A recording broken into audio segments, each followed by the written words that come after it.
Hey y'all, I've been trying to get a chance to do this video for a couple of days. As you know, um, my situation is a little bit in flux for reasons that are not important, but what is important is what I have to tell you now that I'm here.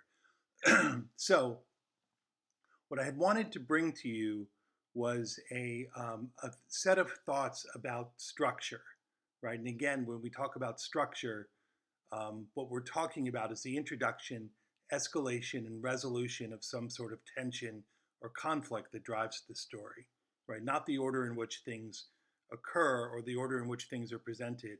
That's a different matter. But the introduction, escalation, and resolution of some sort of tension or conflict. That's what we mean by structure. So I'm going to tour you down memory lane for a moment. The very first class, and by which I mean the very first course that I taught in this program, but the very first class meeting, this is in the summer of 2004. I'm walking the students just to make sure we're on the same page, walking this assembly of students through kind of the big narratological theory about structure, which you've encountered in fiction techniques, inevitably, invariably, inevitably, um, Freytag, mapped out by the Freytag pyramid, right? The introduction, the escalation through complication to a climax of tension, and then its resolution. And so I walked him through that, and then I walked him through a sort of a theory by a Bulgarian-born Frenchman named Todorov, who had dedicated his early career to studying folk tales from across the world to discover what was common structurally about all narratives, eventually was his claim. And I won't share that with you here, but I liked it. I like the way it maps over the Freytag pyramid, but it's in some ways more useful. And as I finished that, a particularly precocious and particularly learned student named Patrick Tucker, I'll never forget him, literally jumps up from his seat and says, "I know one too." And I got out of his way, and what he drew out um, was a theory so elegant and so profoundly useful that it is absolutely part of my stack, my tech stack, if you will, in every project, whatever side of the work I'm on, whether I'm writing, in which I employ it rigorously and to great effect, um, and certainly as a reader. Anyway, without further ado, what Patrick said is all according to this theory, and I don't know where it originated, except he said it originated someplace, but we'll call it the Patrick Tucker theory. He said that all stories, the worlds of all stories, are divisible into halves, right? So one half he identifies as GreenWorld, the other half he identifies as MadWorld. GreenWorld represents the part of the text that is expressive of the character's hoped for outcome. MadWorld is in reference to the half of the text, the part of the text that is expressive of the character's most feared outcome. And all stories have within them a mad world and a green world, something, some sort of space, psychic space, if not geographical space, in which the character hopes to end up, and some mad world, some psychic space in which the character fears ending up. And use this, right? So you map out your own work, especially, but during this opportunity to read deeply, think long and hard about, and critique your peers' work, is a terrific opportunity to begin employing it. It is the most useful thing.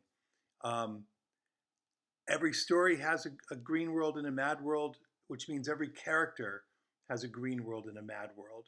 And the question to you, and again, on either side of the ledger, whether you're on the writing side or on the reading side, is to identify those things and recognize the sort of organization of language around them and understand them to be in conflict with each other. And as I say that, I want you to hear Roland Barthes' tectonic plates also, right? That Patrick Tucker's theory maps right on top of that as well. Um, and so I will provide us all with chances to think in terms of GreenWorld and MadWorld as we move along. Um, Variations on that question might be, well, what does the character want? What does the character fear? But look for it in your reading, and look for it especially in your own work. It has to appear someplace. I mean, that's the requirement. It has to appear. It might not in a current draft, but if we don't have a sense of what the character is striving for, what the character is hoping for, and what the character is fearing, then it's awfully difficult to make sense of the character's behavior, the character's actions. And I want to just very briefly um, swing to, by way of example, Little Dove, Marcella's piece, and just identify that in my critique of it, the war wasn't powerfully enough on the page, that the sense of fear wasn't sufficiently present in the kids, and so it wasn't sufficiently present in me, right? Or wasn't sufficiently present in me, and therefore I couldn't attribute my fear to the kids' anxiety. The same goes generally for GreenWorld, but there's a moment at the bottom of page 3 carried over onto page 4 where, and I'm offering this as an example of the way in which GreenWorld can appear as expressed over the course of a story. There's this paragraph about being on the rooftop at night. It reads, "The moonlight had given me the key for penetrating the very essence of darkness, a secret party of flying beings celebrating freedom."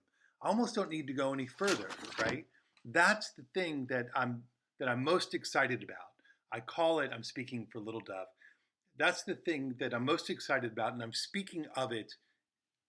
I'm expressing my excitement through my sense that this is the key, right, to some way into a space that is more habitable than the one I'm living in, and it's understood as a space in which there's a secret party of flying beings celebrating freedom.